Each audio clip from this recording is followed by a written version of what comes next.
makanya itu ada cerita unik nih. Semester pertama ngerasain IPK 2,71 tuh. Ini aku pengakuan dosa ya. Jadi karena emang saat itu aku sering banget ke Jakarta kan. Sebagian dosen memaklumi karena emang aku aktif sebagian dosen ya apaan sih gitu. Terus kita juga nggak akan connect sama mereka kalau kita nggak belajar ngomong, benar nggak? Betul. Nah dua ini dikombinasikan antara baca dan ngomong gitu ya. Sebenarnya ada nilai plus juga ketika kalian bisa nulis juga.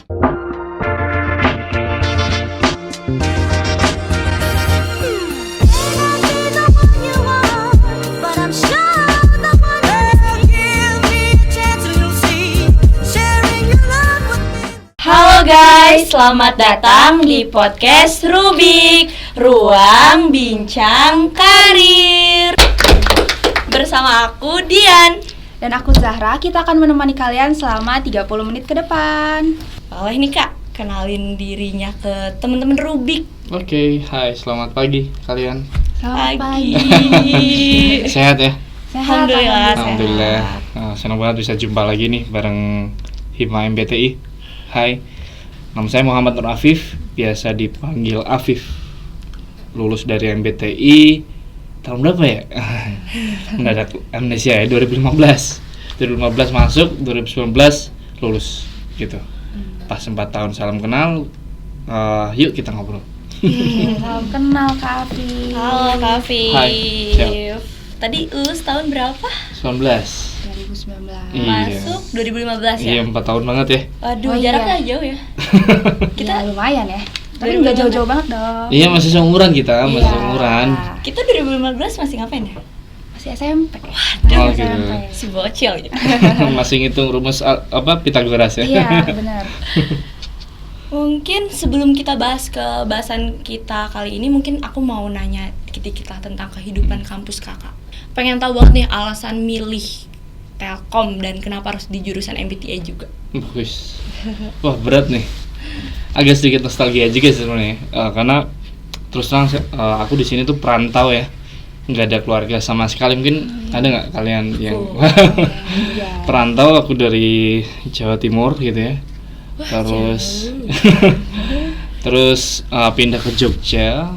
Setelah dari Jogja memutuskan untuk kuliah di Telkom University, dan emang banyak proses yang dilalui gitu. Yang jelas kenapa milih Telkom ya karena saat itu di masa itu lagi rame-ramenya disruption gitu ya. Disruption dari hadirnya teknologi internet dan lain-lain, kita udah mulai familiar sama medsos dan lain sebagainya gitu kan. Jadi kayak pengen aku ngelihat ini kayak ilmu bidang ini tuh futuristik banget gitu.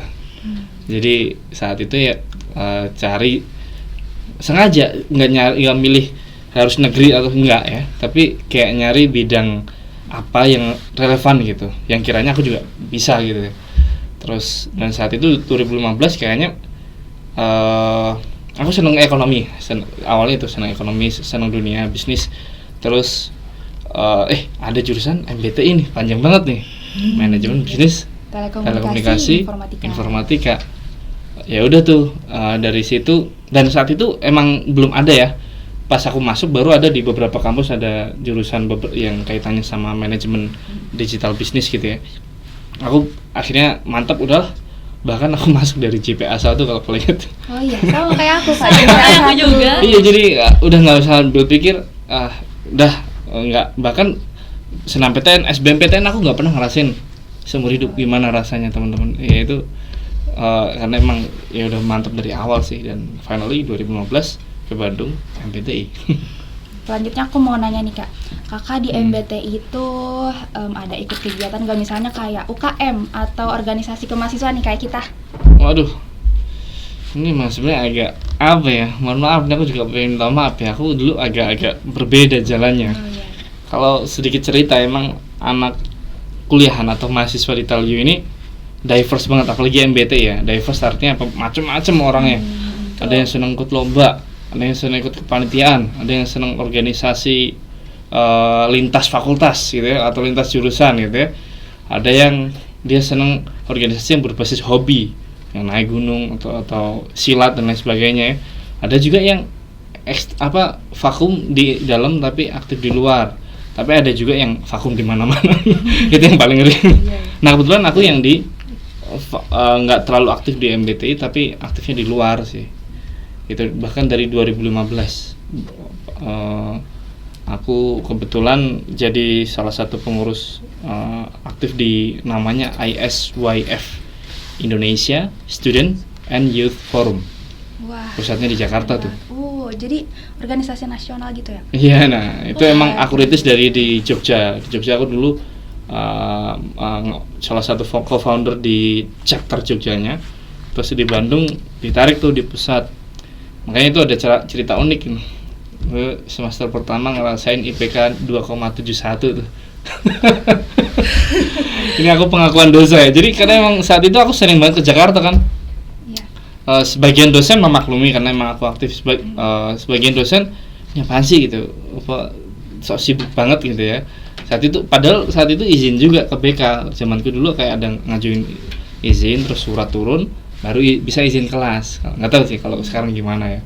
Nah itu sih, keaktifanku itu berlanjut terus sampai mau lulus tuh ganti-ganti organisasi tapi di eksternal gitu. Tapi pas menjelang lulus kan kebetulan kahimnya temanku juga nih, ini semoga dia nonton juga ya, namanya Awang. Sekarang dia di grup Astra kerjanya. Nah kita banyak kolaborasi jadinya gitu. Aku bawa organisasi dari luar, kita kolaborasi bareng. Bahkan terakhir ingat bencana itu nggak yang di Palu Sigi Donggala. Nah itu juga kita salah satunya kolaborasi di situ juga sih, gitu kurang lebih. Keren banget. Enggak lah, kerenan kalian. Organisasi nasional loh. Ya, kita aja yang organisasi internal aja udah ngeluh. Udah capek banget. Udah tidur berapa jam ya? 2 deh kayaknya. Mantap. Iya. Kalau kakak gimana tuh? Ikut organisasi nasional capek nggak? Gimana sih cara ngebagi waktu? Cara yang ngebagi, ya pada akhirnya aku cabut tuh dari Jakarta. Maksudnya udah nggak harus memilih ketika udah terlanjur kayak gitu. Ya kita kasihin orang tua juga lah ya, udah ngebantu kita juga harus switch, cari cara biar kita bisa dapat knowledge yang sama tapi skalanya berubah walaupun turun ke daerah, tapi penting kuliah kita aman gitu sih. Dari pengalaman kegiatan-kegiatan tadi yang diikuti secara nasional kan keren banget ya. Pengen tahu dong skill apa sih yang kakak dapat dari kegiatan itu? Oh gitu. Ya sebenarnya akumulasi sama apa yang sekarang aku jalani juga sih. Jadi karena di eksternal saat itu banyak knowledge terkait SDGs, Sustainable Development Goals, United Nations, terus interaksi sama anak-anak muda yang interest sama berbagai isu lingkungan, isu sosial politik, HAM. Wah itu seru banget ngobrol sama mereka. Terus jadi kepikiran punya banyak gimana knowledge itu dikemas dalam seorang tubuh Afif ini bisa bermanfaat nih. Makanya diiringi sama public speaking. Dulu aku orangnya pendiam banget. Bahkan pernah tersesat di 100 meter dari dekat rumahku, gang kecil gitu, nggak tahu jalan pulang dan gak nanya orang, nangis aja udah. Itu waktu kecil. Aku saking diemnya lah pokoknya. Nah itu aku ditempa dari transisinya dari SMA menuju ke kuliah sih, belajar ngomong sih. Dan ngomongnya itu nggak ngasal ngomong, dan karena interaksinya sama tadi knowledge-nya banyak, diverse, ngomongnya itu diiringi sama baca buku gitu, atau baca sesuatu, membaca. Karena kita nggak akan bisa bergaul sama orang-orang tadi kalau kita nggak banyak baca dong. Terus kita juga nggak akan connect sama mereka kalau kita nggak belajar ngomong, benar nggak? Betul. Nah dua ini dikombinasikan antara baca dan ngomong gitu ya. Sebenarnya ada nilai plus juga ketika kalian bisa nulis juga. Wah itu tiga serangka yang bagus sih, skill 3 itu, baca, nulis, sama ngomong. Karena ngomongnya itu kalau orang yang banyak baca itu nggak ngawur. Pernah nggak sih ngobrol sama orang dia banyak ngobrol tapi kayak nggak ada isinya gitu, kayak nggak jelas ngalor gitu loh, nggak berbasiskan data atau nggak fakta lah gitu, nggak faktual. Itu jadi kayak kita ngomongnya risih. Nah itu gimana ketika kita udah terkombinasi 3 skill ini, insya Allah kalian ngerasain manfaatnya nanti setelah lulus. Sebelumnya aku mau tanya dulu nih, tadi setelah kakak selesai dari organisasi eksternal itu kakak ikut organisasi internal nggak? Aku kebetulan kalau di kampus dulu malah di tahun 2017 kalian tahu marketing crew nggak? Nah itu baru mulai masuk tuh Tahu. admisi. Jadi ketika kesadaranku mulai tumbuh buat belajar secara praktis ya, kan tadi organisasi, sekarang skill praktis di dunia kerja gitu ya.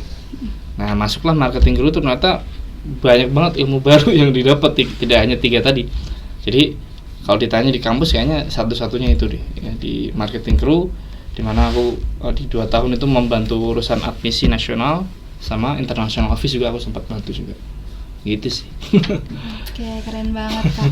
Ini kan tadi Kakak berarti ikut organisasi internal iya, eksternal iya.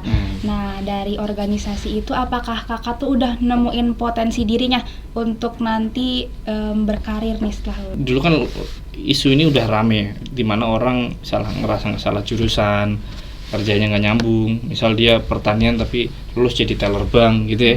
Itu kan nggak relevan ya. Sebenarnya itu udah isu lama. Dan aku udah tahu itu sejak kuliah. Dan aku berharap kalian yang nyimak ini atau kalian juga ya udah sadar betul sama kondisi itu. Cari, lihat, buka angkanya. Berapa orang di sini kan ada, kalau kalian di Direktorat CAE yang AT, nah itu boleh tuh tanya-tanya ke Direktorat CAE itu yang relevan setelah lulus sama jurusannya sama profesinya itu berapa persen sih gitu. Dari situ kalian ketika udah kepepet kayak gitu, oh iya berarti aku harus melihat diriku sendiri gimana nyocokin antara 2 hal, antara kemampuan gitu ya sama kemauan. Aku tadi kan dari marketing crew ya, itu nyambung sampai pas ada kesempatan di MBTI ada sertifikasi. Wah itu ambil tuh. Aku dulu ambil sertifikasi manajemen risiko. Nah saran-saranku nih ya buat yang masih semester kayak kalian 2, 3, nah itu harus persiapkan diri nanti pas udah masuk semester 5 katakanlah. Nah, kalian udah tuh challenge diri kalian, nggak menutup kemungkinan nggak harus bebas sih, mau organisasi atau magang, internship, apapun, cobain aja yang relevan sama yang kalian ambil konsentrasinya. Nah dari situ diuji tuh, aku cocok nggak sih kerja ini gitu, apalagi pas magang nggak. Bisa nih diceritain dikit pengalaman seru yang kakak dapetin, yang paling seru deh dari semua kegiatan yang kakak yang ikuti paling selama membekas deh Kak. selama jadi mahasiswa, atau mungkin juga pengalaman di Telkom, jadi mahasiswa Telkom atau gimana matkulnya, terus mungkin kisah percintaannya. Boleh juga. Yang paling seru.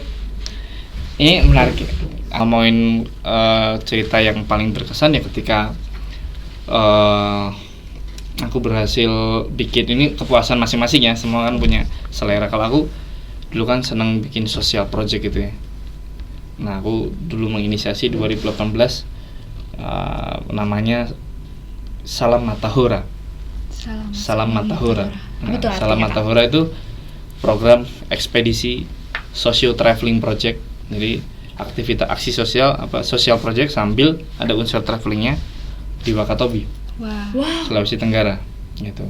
Yang saat itu aku juga libatin juga ada beberapa anak kampus, ada orang kampus luar juga gitu ya. Nah itu paling berkesan. Tadi udah di notice nih kakak tuh social worker banget kan. Apa sih? Aku pengen tahu tuh itu social work tuh apa? Iya. Jadi social worker di Indonesia mungkin apa ya, nggak se-famous di beberapa negara, di negara maju ya. Jadi namanya juga pekerja sosial. Sebenarnya di Indonesia juga udah ada institusinya, ada kampus yang mencetak pekerja sosial yang dibuat sama Kemensos. Tapi aku ngelihat kita sudah mulai dari 2013 tuh Indonesia udah mulai hidup tuh. Bahkan sebelumnya udah ada kan banyak lembaga-lembaga kemanusiaan, lembaga-lembaga yang aktif buat menghadirkan solusi tanpa masalah gitu ya.